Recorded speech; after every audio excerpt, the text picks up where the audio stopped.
Coucou les Opipios, moi c'est Opipium, bienvenue sur ma chaîne, je vous souhaite à tous une très bonne année et on va rentrer rapidement dans cette histoire, cette nouvelle histoire que j'ai choisie pour débuter cette année. Je l'ai choisie justement parce que je pense qu'on a besoin d'en parler, j'ai l'impression qu'elle n'est pas assez connue et ça me rend vraiment triste quand on sait ce qui s'est passé. Je vais vous parler de l'alerte Amber, de son origine. Pour ceux qui l'ignorent, l'alerte Amber, c'est une alerte lancée quand un enfant est porté disparu, que ce soit pour un enlèvement ou pour une fugue. Il faut savoir que oui, effectivement, il y a toujours une origine à quelque chose et je vais vous raconter l'histoire donc de Amber Hagerman, l'enlèvement qui a changé l'Amérique et du bon côté cette fois. Si vous êtes prêts, je vous laisse vous installer et on est parti. Nous sommes le 13 janvier 1996 à Arlington, au Texas.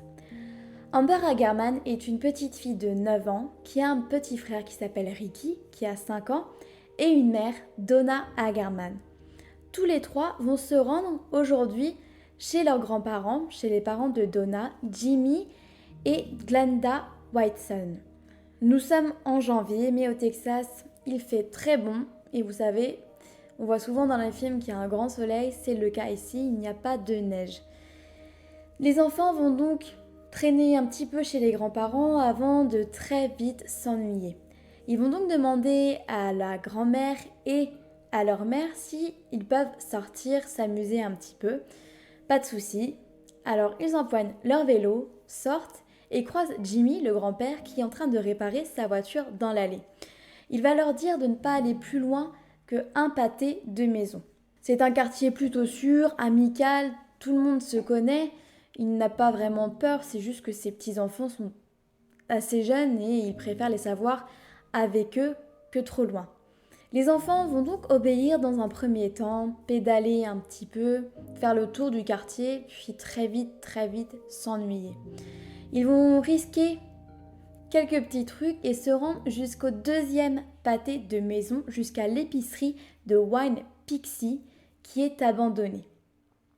Ça fait quelques années déjà et son arrière-cour est plutôt réputé puisque son quai de déchargement sert maintenant de rampe à vélo pour les enfants, les adolescents. Mais aujourd'hui, pour une fois, Ricky et Amber ne sont que tous les deux et ils comptent bien en profiter. Ils s'amusent un petit peu, voilà, comme les enfants le font, ils rigolent, ils pédalent sans problème. Et puis Ricky, qui a 5 ans, je vous le rappelle, va commencer à être pris de remords et de regrets. Il s'en veut un petit peu en fait d'avoir fui, d'avoir menti à ses parents, à sa famille, à sa mère et de s'être éloigné un peu trop.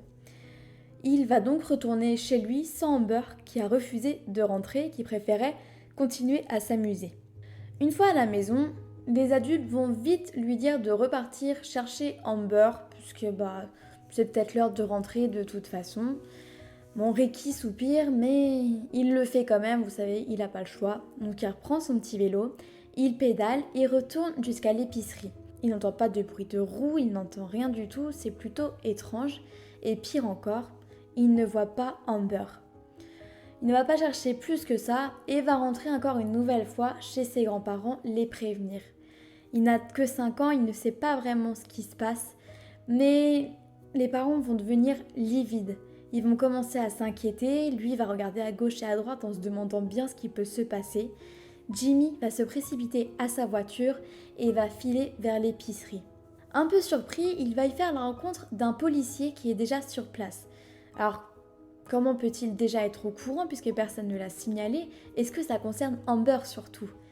Jimmy va vite commencer à se rendre compte que les choses ne sentent pas bon et malheureusement il avait raison. Le policier va lui dire qu'un voisin, un retraité de 78 ans, Jim Cavill, a vu quelque chose et a appelé la police. De son arrière-cour, il semble avoir vu un véhicule noir, un jeune homme et une petite fille qui criaient. Il précisera même que Amber a crié une fois, a essayé de donner des coups de pied au jeune homme puis a hurlé une seconde fois avant qu'il ne la jette à l'arrière de son véhicule. Jim a alors dit « J'ai vu Amber monter et descendre sur les rampes, elle était seule. Puis j'ai vu ce pick-up noir. Il s'est arrêté, l'homme a sauté et l'a attrapé. Quand elle a crié, j'ai pensé que la police devait être au courant, alors je les ai appelés. Mais il était déjà trop tard, la voiture avait déjà fugué vers l'ouest. Ce qu'on sait pour l'instant et ce qu'en dira le témoin, c'est que le suspect était un homme blanc ou hispanique, qu'il avait entre 25 et 40 ans, qu'il faisait moins de 1,80 m, qu'il avait une corpulence moyenne, et c'est tout ce qu'on pourra en retirer. Ce n'est pas assez, comme vous vous en doutez, pour trouver un suspect directement, pour suspecter quelqu'un. Des hommes comme ça, il y en a beaucoup trop, malheureusement. Jimmy, le grand-père et le policier vont faire un tour du bâtiment en espérant trouver une quelconque preuve. Et tout ce qu'ils vont réussir à trouver, c'est un vélo abandonné sur le trottoir. Le grand-père, le cœur déchiré, dira « C'est le vélo de ma petite fille ». Face à ce que le témoin a dit, face à ce que Ricky a dit à l'heure à laquelle il était arrivé exactement, on estimera qu'il aura fallu 8 minutes après le départ de son petit frère pour qu'Amber disparaisse pour de bon.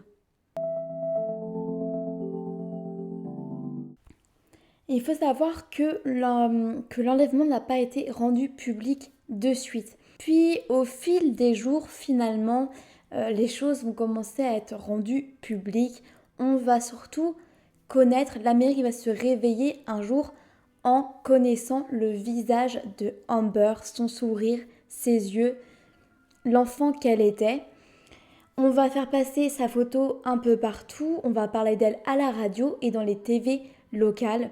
Par exemple, on va ressortir une interview qui avait été faite quelque temps auparavant par rapport à Donna et ses 2 enfants, puisque la mère souhaitait avoir des aides sociales comme elle s'occupait seule de Amber et Ricky, et était donc passée à la télé par rapport à ça. On avait des images d'Amber et ces images étaient diffusées, plutôt récentes. Elle pourrait servir donc à la retrouver, à savoir qui était la petite fille. Dorénavant, Amber était dans toutes les têtes, on savait à quoi elle ressemblait. Dans le même temps, les forces de l'ordre et quelques bénévoles vont se lancer à la recherche de Amber, du véhicule noir et du suspect, sans que pour l'instant ça ne donne plus d'éléments, plus de solutions, on va dire, à leurs problèmes. Pour l'instant, tout ce que l'on sait, ce dont on est sûr, c'est qu'elle a été enlevée par un inconnu. Quand je dis inconnu, ça veut dire que ce n'est pas quelqu'un de sa famille, ce n'est pas un ami, ce n'est pas un voisin, ce n'est pas un proche. En gros, voilà, en gros, c'est quelqu'un qu'elle ne connaît pas et peut-être qu'il ne connaît pas Amber lui-même. Donna passera à la télé quelque temps un peu après l'enlèvement, après que ça soit rendu public, en demandant à ce qu'on lui rende sa petite fille, sa fille innocente qui n'avait rien fait de mal, qu'on lui rende sa fille saine et sauve. Malheureusement pour elle, 4 jours après l'enlèvement, un homme qui promenait son chien à Forest Hills appartement, un complexe mobilier pas très loin de l'épicerie, à quelques minutes seulement de chez les grands-parents à Amber, va faire une triste découverte. Dans un fossé, il y a un ruisseau et dans ce ruisseau, il va trouver une forme étrange. Son chien le renifle, s'agite un petit peu et l'homme décide d'aller voir de plus près. Malheureusement pour lui, il découvre un cadavre d'enfant et l'autopsie sera formelle. Il s'agit de Amber Hagerman. Le corps, alors j'ai oublié de vous prévenir, ça va être un peu sensible pour les gens qui ne veulent pas trop entendre. Vous pouvez passer un petit peu, j'en parle assez rapidement. Enfin, je vous mets un warning, voilà, faites attention si vous êtes très sensible, ce qui est normal, mais plus que les autres. Vous pouvez passer 20 secondes après ou 30 secondes après, on va dire. Je mettrai un petit warning avant et après, si vous voulez, ce sera plus simple. Je reprends donc avec la découverte du corps de Amber. Elle était enroulée autour d'un rocher, sa tête dormait dans l'eau. Elle était nue. Et elle avait une chaussette blanche sur un pied. C'est tout. Son corps comportait des bleus et sa gorge avait été entaillée. L'autopsie révélera qu'elle a été maintenue en vie pendant 2 jours avant d'être tuée. Ça faisait donc 2 jours qu'elle était ici. Elle a été battue, agressée sexuellement, égorgée, puis jetée dans le ruisseau. Alors vous le savez, le visage d'Amber est omniprésent. L'Amérique entière s'accroche à cette histoire en espérant une fin heureuse et ils vont tous apprendre à la télé que malheureusement, Amber est décédée. Pire encore, elle a été assassinée. Mais l'enquête piétine, il n'y a pas de témoins, il n'y a pas d'informations et l'eau dans laquelle elle s'est trouvée pendant 2 jours l'a lavée de toute trace ADN et de preuves médico-légales. On n'avance pas, simplement l'affaire est complètement bloquée et le FBI fera tout de même un profil tangent avec ce qu'ils ont finalement en attestant que l'homme devait avoir environ 25 ans, qu'il devait vivre ou travailler à proximité du lieu où a été retrouvée la petite Amber. Et c'est tout ce qu'on dira de plus au sujet d'un suspect. 8000 pistes seront quand même suivies mais ne donneront rien. J'imagine que les familles ont été interrogées, suspectées, mais finalement écartées très rapidement puisqu'on en vient à conclure que c'est un inconnu. Malheureusement, quelques temps après, en été 1997, après avoir investi plus de 1 million de dollars dans la recherche du suspect d'Amber, dans l'avancement de l'enquête, la police va dissoudre le groupe de travail. Alors dissoudre le groupe de travail, concrètement, ça ne veut pas dire que l'enquête est close. Ça veut juste dire que les enquêteurs retournent chacun de leur côté, résoudent d'autres enquêtes et que celle-ci stagne mais reste ouverte. Et aujourd'hui, elle est encore ouverte. Il y a encore tout un dossier, il y a encore des gens qui travaillent sur l'affaire de Amber. La grand-mère de Amber dira justement qu'elle ne perd pas espoir, qu'elle est persuadée qu'un jour on trouvera le suspect et qu'il sera mis derrière les barreaux, qu'il payera pour ce qu'il a fait. Quant aux preuves médico-légales, comme je vous en ai parlé, elles ont disparu et je ne pense pas qu'elles pourront aider à l'avenir par rapport à cette enquête. Le sergent Mike Sammons, qui était sur l'affaire, expliquera: il y avait une très grosse tempête et Amber était dans l'eau courante, dans le lit du ruisseau. Donc il y a eu une énorme quantité d'eau coulante sur son corps, ce qui rendait difficile l'examen de toute trace et de toute preuve. Jusqu'à maintenant, la police n'a jamais révélé s'il existait d'autres preuves d'ADN ou d'autres preuves simplement, même si en 2011, un média va les accuser de ne rien dire, de garder les choses pour eux. Actuellement, c'est toujours possible de donner des informations, d'essayer de faire avancer l'enquête grâce au détective Ben Lopez qui a mis en place un numéro pour cette enquête. Ce numéro est le 817 459 5373 et il propose une récompense de 10 000 $ à toute personne donnant des informations qui amèneraient à une condamnation. Ce n'est pas des informations données au pif comme ça, c'est vraiment si la preuve est concrète et formelle. Je ne vous donne pas ce numéro pour qu'on aille l'harceler, pour qu'on fasse des bêtises, c'est pas le but et je sais très bien que vous ne le ferez pas, mais c'est évident que des gens l'ont déjà fait malheureusement. D'ailleurs, en parlant de ça, je voulais vous parler de quelque chose qui vient de me revenir à la tête. Tout à l'heure, en baladant un petit peu sur internet pour trouver des informations par rapport à cette affaire, je suis tombée sur une publication avec des commentaires. Et dans ces commentaires-là, une fille accusait son frère, une femme je pense surtout, accusait son frère en disant qu'à une certaine époque, il avait donné des drôles de détails sur la petite fille et en connaissait un peu trop. Elle en avait parlé à sa mère avait appelé la police, mais il n'avait rien fait. Je préfère préciser, c'est à prendre avec des pincettes, parce que on ne sait jamais si c'est vrai, si c'est faux. On ne peut pas le savoir simplement, il est possible que ça soit un mensonge, ce qui me paraît plutôt possible, sachant que comme l'enquête est encore au point zéro, on va dire, elle n'a pas avancé, je pense que la moindre information importante aurait sauté à la puce des oreilles des enquêteurs et ils auraient sûrement cherché un peu plus de ce côté-là. J'espère maintenant que quand vous entendrez parler de l'alerte Amber, vous penserez à elle. Justement, c'est un peu pour ça que je tenais à faire cette affaire. Je trouvais qu'elle était un peu trop éloignée maintenant de cette alerte qui avait été lancée grâce à elle, si je peux dire. Justement, je vais en venir à cette alerte, à ses débuts en tout cas, puisque c'est suite au meurtre de Amber, comme je vous ai expliqué, que l'alerte a pris place. Et grâce à Diana Simon, une mère de famille de Fort Worth qui ne connaissait absolument pas Amber mais qui a été touchée par cette affaire comme des milliers d'Américains. C'est elle qui va appeler une station de télé locale en leur demandant pourquoi est-ce qu'ils partagent plus d'informations sur la météo que sur les enlèvements des enfants. Finalement, si la communauté avait appris avant qu'elle avait été enlevée, si elle avait appris à quoi elle ressemblait, si elle avait appris à quoi ressemblait la voiture et à quoi ressemblait le coupable, peut-être qu'ils auraient pu aider Amber, peut-être qu'ils auraient pu la sauver ou arrêter le suspect en tout cas. Malheureusement, ça n'a pas été fait et quand l'alerte a été lancée, il était beaucoup trop tard. Cette idée de lancer une alerte en fait comme il lance une alerte météorologique pour une tempête va faire l'effet boule de neige si je peux dire, ça va plaire à beaucoup de monde.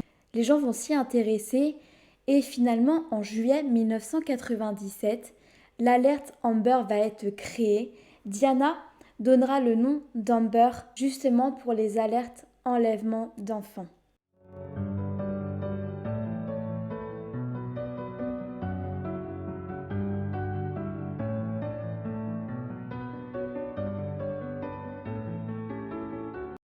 Il faut savoir qu'actuellement, l'alerte Amber est utilisée dans plus de 50 États américains, dans le district de Columbia, dans les pays indiens, à Porto Rico, dans les îles Vierges américaines et dans 22 autres pays, également la France, comme vous avez pu le voir récemment, avec l'affaire du petit garçon qui a été enlevé par son père à Lille.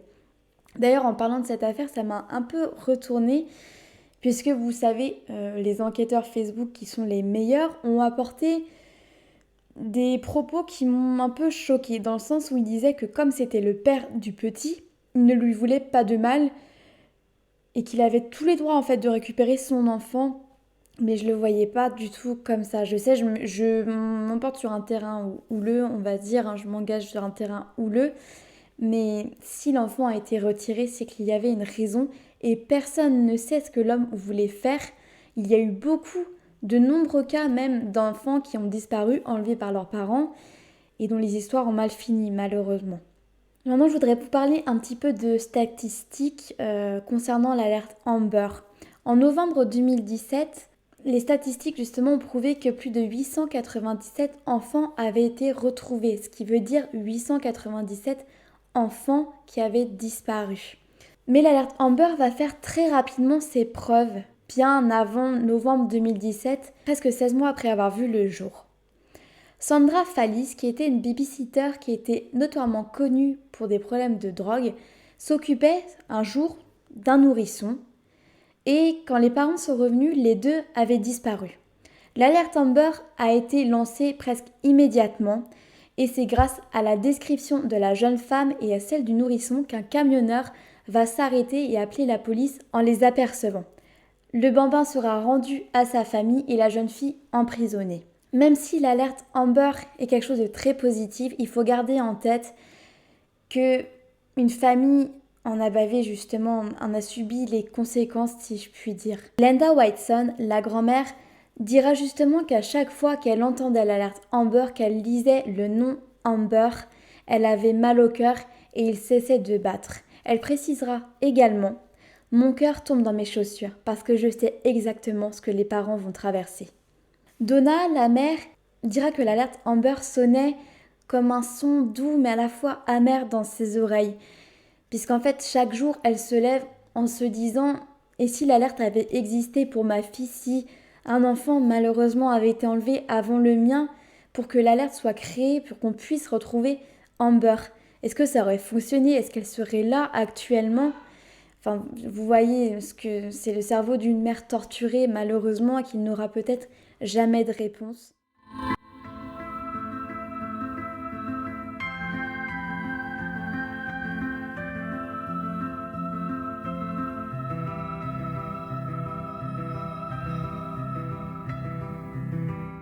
Malgré ça, la famille reste reconnaissante pour chaque enfant retrouvé et c'est au fond d'elle que cette alerte a sauvé beaucoup de monde. Je voudrais parler un petit peu des chiffres maintenant, puisqu'entre 2010 et 2019, presque 350 personnes de moins de 21 ans des mineurs, donc, ont été enlevés par des inconnus. Comme je vous précisais, ce n'est pas des proches, ce n'est pas de la famille, ce n'est pas des amis ni des voisins, ce sont des inconnus. Une centaine de milliers d'enfants disparaissent chaque année dans le monde et dans 95% des cas, il s'agit d'une fugue. Je préfère le préciser puisque c'est quelque chose qu'on voit revenir souvent. Les fugues, voilà, c'est comme vous voyez, 95%, c'est quand même une très très grande partie et c'est souvent pour ça que des affaires sont retardées quand il s'agit de disparition. La police a tendance à imaginer que les enfants ont fugué, qu'ils reviendront sûrement et agissent peut-être trop tard. C'est le cas de nombreuses affaires. J'espère sincèrement que de par cette vidéo, vous aurez une grande pensée pour Amber, qui avait 9 ans et dont on ne saura jamais, ou peut-être jamais, par qui elle a été assassinée et pourquoi surtout.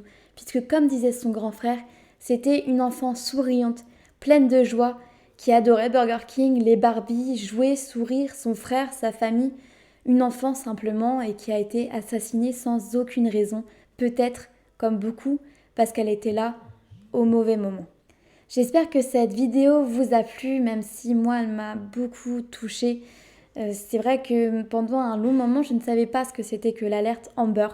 Je lisais les articles de journaux sur les enfants disparus en voyant son nom marqué en haut sans savoir qui elle était vraiment. Et à chaque fois que j'en vois une maintenant j'ai le cœur serré en fait. Je me dis que malheureusement il a fallu qu'il y ait cette affaire, il a fallu qu'elle disparaisse pour qu'on lance enfin une alerte pour les enlèvements d'enfants. Comme vous voyez, c'est quelque chose de très fréquent et on a vraiment attendu très longtemps, trop longtemps même. Maintenant, elle est là et elle a changé l'Amérique et peut-être le reste du monde pour de bon. Et je voulais vraiment vous remercier pour tous vos commentaires, bons ou mauvais, qui sont toujours constructifs pour moi en tout cas et qui me font plaisir, qui me font avancer. On est en 2022, j'ai commencé il y a un mois ma chaîne et vous êtes tous là, chaque jour un peu plus, c'est franchement, c'est encourageant et ça me donne vraiment le sourire. D'ailleurs, je voulais aussi remercier ma famille entière parce que je sais qu'ils regardent, surtout mon père qui étonnamment a l'air de beaucoup aimer ce que je fais et qui est plutôt très fier et ça me...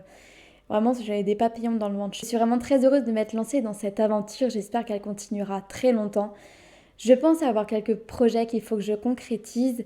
Il faut que vous sachiez que je travaille en temps partiel dans l'entreprise de mon père. Également, je fais un BTS à distance en plus de mon travail. J'écris un roman. Je joue aux Sims et à Animal Crossing. Ça demande beaucoup de temps, hein, faut pas croire. Et j'essaie de me concentrer sur le true crime qui est une grande partie de mes centres d'intérêt et dont j'ai envie de partager le plus aux gens. J'ai envie que les gens découvrent aussi les choses comme moi je les vois. Bon, je vais pas m'éterniser, je vous laisse dormir ou aller travailler ou faire ce que vous voulez. Moi, je vais aller me coucher et je vais travailler sur ma prochaine affaire. À très bientôt, salut!